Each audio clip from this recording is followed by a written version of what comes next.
दोस्तों, छोटी छोटी 5 कहानियां लेकर के आया हूं, जिसे हम लघु कथा भी कहते हैं। सर में भयंकर दर्द था, सो अपने परिचित केमिस्ट की दुकान में सरदर्द की गोली लेने रुका। दुकान पर नौकर था, उसने मुझे गोली का पत्ता दिया। तो उससे मैंने पूछा, साहब कहाँ गए हैं?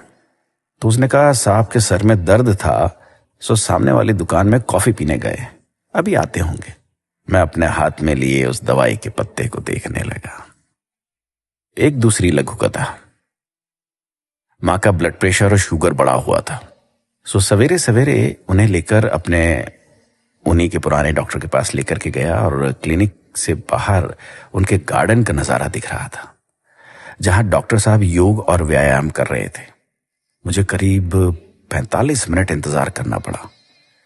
कुछ देर में डॉक्टर साहब अपना नींबू पानी लेकर क्लिनिक आए और माँ का चेकअप करने लगे। उन्होंने मम्मी से कहा, आपकी दवाइयां बढ़ानी पड़ेगी, और एक पर्चे पर करीब 5 या 6 दवाइयों के नाम लिखे। उन्होंने माँ को दवाइयां रेगुलर रूप से खाने की हिदायत भी दी।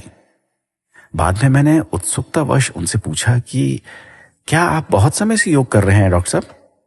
तो उन्होंने कहा, पिछले 15 साल से योग कर रहा हूं और ब्लड प्रेशर और अन्य बहुत सी बीमारियों से बचा हुआ हूं। मैं अपने हाथ में लिए हुए मां के उस पर्चे को देख रहा था, जिसमें उन्होंने ब्लड प्रेशर और शुगर कम करने की कई दवाइयां लिख रखी। ऐसी ही एक और कहानी दोस्तों। अपनी बीवी के साथ ब्यूटी पार्लर गया।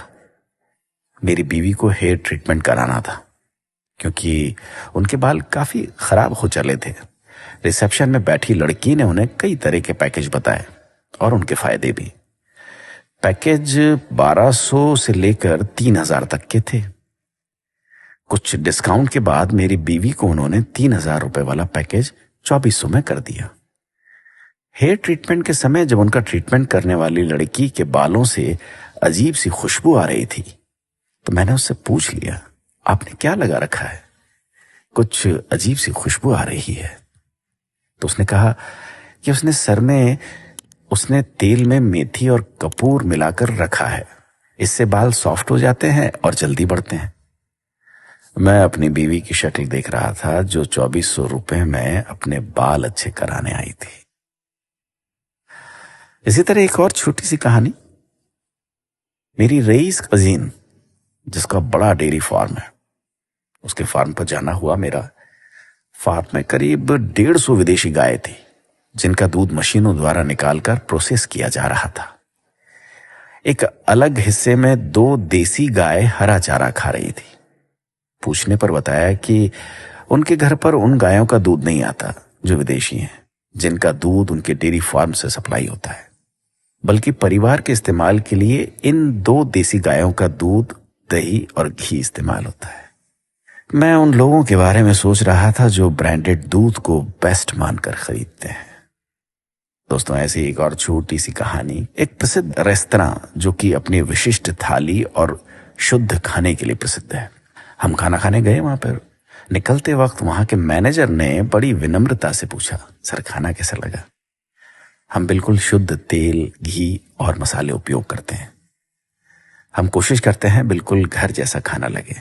मैंने खाने की तारीफ की तो उन्होंने अपना विजिटिंग कार्ड देने को अपने केबिन में गए। काउंटर पर एक 3 डब्बों का स्टील का टिफिन रखा हुआ था।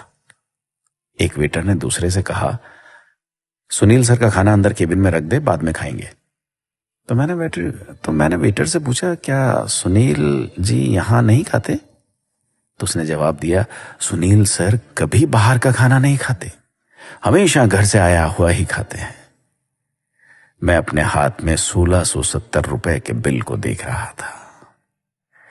दोस्तों, हम जिसे सही जीवन शैली समझते हैं, वो हमें भ्रमित करने का जरिया मात्र है। हम कंपनियों के एटीएम मात्र हैं, जिसमें से कुशल मार्केटिंग वाले लोग मोटा पैसा निकाल लेते हैं। अक्सर जिन चीजों को हमें बेचा जाता है, उन्हें बेचने वाले खुद इस्तेमाल नहीं करते। अपना ख्याल रखिएगा।